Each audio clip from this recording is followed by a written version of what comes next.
Welcome to online classes of Advanced Senior Secondary School Munal.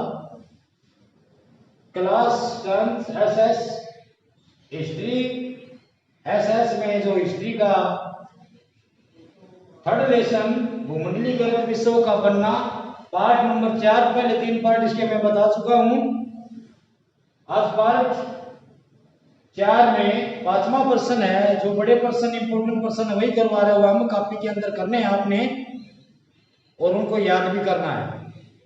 मैं जो भी प्रश्न यहाँ करवाता हूँ बड़ा प्रश्न अच्छी प्रकार समझा कर उसको मैं यहाँ आपको बताता हूँ, तो आपने इसी प्रकार उसको समझ कर कॉपी में लिखना है और याद भी साथ में रखना है। आज है ब्रेटन वुड्स समझौता क्या था। देखिए कि यह समझौता बहुत ही महत्वपूर्ण था, बहुत ही इंपॉर्टेंट प्रश्न है ये। ब्रेटन वुड्स समझौता, ये ब्रिटेन नहीं है, ब्रिटेन है ये। वुड्स समझौता 1944 में अमेरिका में न्यू हैम्पशायर के टेन वुड्स नामक स्थान पर हुआ था। ये अमेरिका में है ये स्थान, न्यू हैम्पशायर के ब्रिटेन वुड्स नामक स्थान को हुआ था। ये टेन वुड्स स्थान को हुआ था, इसलिए इसको ब्रिटेन वुड्स समझौता बोलते हैं 1944 में। तो इसका उद्देश्य क्या था इस समझौते का जो अमेरिका को हुआ?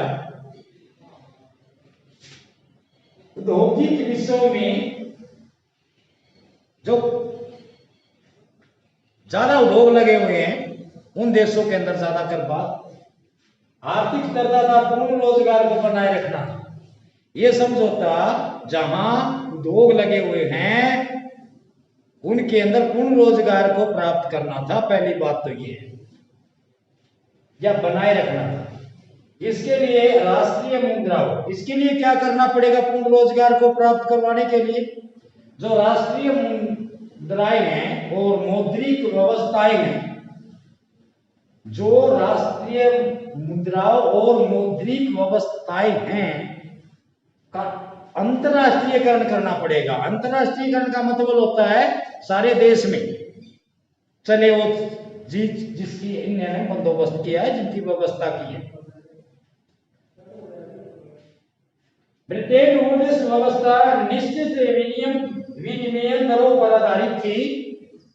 इस व्यवस्था में राष्ट्रीय मुद्राएं एक दूसरे के साथ निश्चित विनिमय दर से बंधी हुई थी, यानी कि डॉलर का संबंध रुपये से। ये भी क्या रखा है? रुपये की संख्या निश्चित थी। डॉलर का मूल्य सोने से जुड़ा हुआ था। एक डॉलर का मूल्य सोने से जुड़ा हुआ था। एक डॉलर का मूल्य 3500 सोने के बराबर था। एक डॉलर का मूल्य 3500 सोने के बराबर था। तो कहने का मतलब ये, पहले तो इसका स्थान देखना है। ब्रिटेन वुड्स समझौता अमेरिका में हुआ था 1944 में। न्यू हैम्पशायर की ब्रिटेन वुड्स नामक स्थान को हुआ था, इसलिए इसका नाम यही है।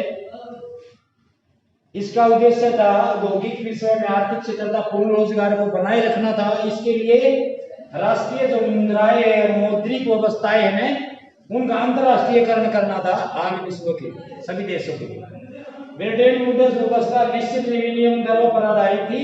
इस अवस्था में राष्ट्रीय मुद्राएं एक दूसरे के साथ निश्चित विनिमय दर से बंधी हुई थी। डॉलर का $1 का मूल्य 3500 सोने के बराबर क्या जाता था। यह नया प्रश्न है आपका। पार्ट 5 के साथ एक नए प्रश्न के साथ मैं फिर आपको बताऊंगा, इसमें इसको कॉपी के अंदर लिखना और इसको याद करना। ये बड़े प्रश्न है, इंपोर्टेंट प्रश्न है, पेपर में आने वाले प्रश्न है। आपने इन्हें कॉपी में बहुत अच्छी तरह से लिखना है और याद भी करना, बाद में मेरे को दिखाना पड़ेगा।